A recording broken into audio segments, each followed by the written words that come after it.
All right, there we go. I tell you, here's part two. The hardest part of this whole transmission is getting that tiny little snap ring off, and it only took me about 5 minutes. Honestly, I could have made this part of the same video if I really wanted to, but now that that's free, you take your planetary right off of here, just like that.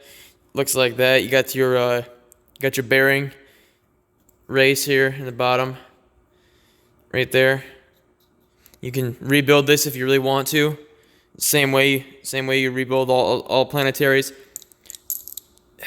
This one sounds like it might have some problems, so I'm gonna have to inspect that, separately off camera, not on a video. But now here, this is where you get to the really different looking stuff. And if you ever worked on a 350 or any transmission, you'll notice that this sun shell right here. Look at what they did to it. Look at that. Look at the holes there. This one actually, I don't know. I think this transmission might have been rebuilt at least once, probably, because this is a heavy-duty shell. Usually there's a bunch of holes. Oops, I can't point with that hand. Usually there's a bunch of holes around the edges of it too, here, all around, and that doesn't feel like there's been any wear on it whatsoever. That's a brand new piece of equipment there. But stick that right there, and you notice on the back here you got another one of these. What do you call this material? Some kind of plastic washer right there with the forks on it, and the forks, they point up because that's gonna. Then we're gonna slide into these ridges down here, and then this is your output shaft. And you see there's a snap ring that goes around the output shaft here. So you just get your what do you call it? Screwdriver in there. I'm losing my words here. It's getting late. I'm losing my words. You take your screwdriver and you just got to get that snap ring up on out of there. Just work it around and like that, right? You got to get it so it'll just line up with it.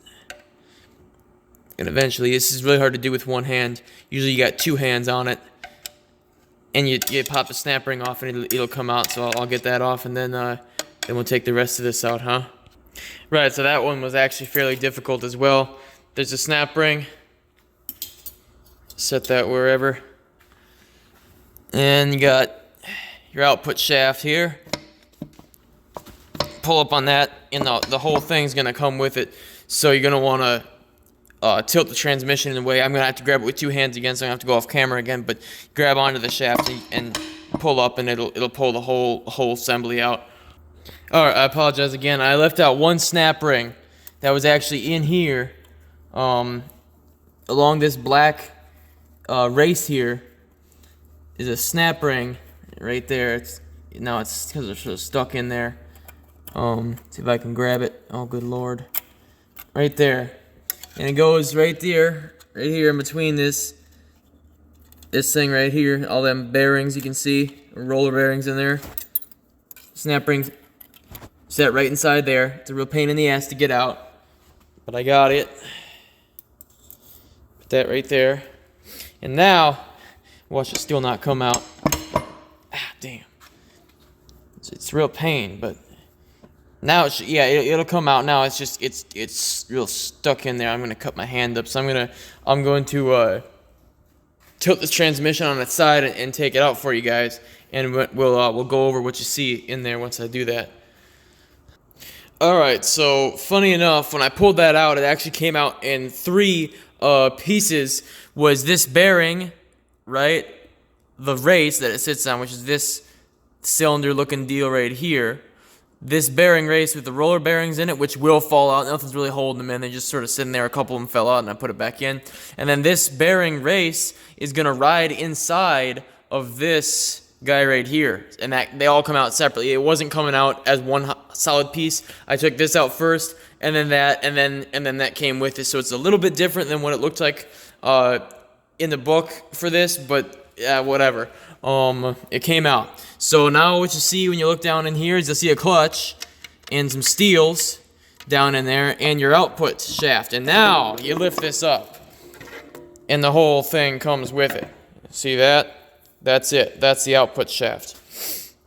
Nothing really on the other side. Just to see of note, there's a spring clutch in the bottom of that. I'm gonna find somewhere to put this, and then we'll look at it. Okay, well, while I was screwing around trying to find a place to put this, this one came off the bottom. I think this is a wave plate. So that one just goes on the bottom of it, I suppose. And then, you know, the rest of it's pretty self-explanatory. You just sort of pop it off here. If I can, again, do it with one hand. There's the clutch. I guess they're all kind of going to come off the back. So let me take that off again. You know, if I had a cameraman, it'd really make my life right now. Okay, here we are. Those are the clutches that came off it. They look pretty dirty. And then I was actually able to rip this planetary off. It just sat in there like that. Comes off, looking like that. Stick that right there. And then on the inside, of course, you have your bearing right here. And that just comes off. You know, it sits in there. It'll come off if you want it to come off. I'm not going to bother with it again off camera, but that bearing comes out like that. It'll probably fall when I grab this to show you. Doesn't want to fall. Anyway, hollow output shaft. It's a Stigma, the 200. They got hollow output shafts. As you can see, they're all the way through it. Not good for any kind of power application. It's a light duty tranny. You use them for driving people around, and that's basically it. The unfortunate thing that I have heard though about this is that unlike the 350s, this design of this having the planetary gear set race inside of the park gear, that's what this is, the park gear, having this indented like or offset, you know, into it like that so that this can go in there is a uniquely 250 design that a lot of people wish they did in the 350s because it's really good for off-roading and towing and heavy duty, you know, applications and stuff like that, mud bog and that kind of stuff. But they only made this sprag on the hollow shaft, so it's useless to people. Unless you wanted to rip it off and, you know, fabricate it onto a solid drive shaft. But that's something that you'll hear a lot by people who know about these things. Anyway, that goes there. This goes inside of it, and then your clutch pack sits on it. And I took them off in order, so the clutch points up, and this would sit on it just like that. So yeah, so about like that on there. So we'll put that right there. And that's a 250. That's the inside of a 250 right there. And you know, not all that dirty. That's pretty disgusting. But like this is, I bet you somebody overhauled this and put that in because that's just clean. I mean, look, you can see my fingerprints streaking across it. It's clean. It's new. It doesn't have the extra holes in it like I thought it was gonna. But what a lot of people do is they'll take a 350 Sun shell, and they'll put it into here because it fits up just the same. Everything behind the second gear band is exactly the same as a 350. Besides this, which is a 250, but everything else is exactly the same as a 350. So you can put 350 everything behind the band and have it be a stronger tranny or whatever. But yeah, anyway, that's what a 250 looks like. And then in the bottom of it here, you got your spring gear or spring clutch here, and then you got the bearing right there. All right, just goes in there. It's got a lip on it, so you can stick it in, and then you know that's your output hole here, and you can get this spring up if you get a pick and get in one of those holes. You can pull a spring out, which I'm going to do.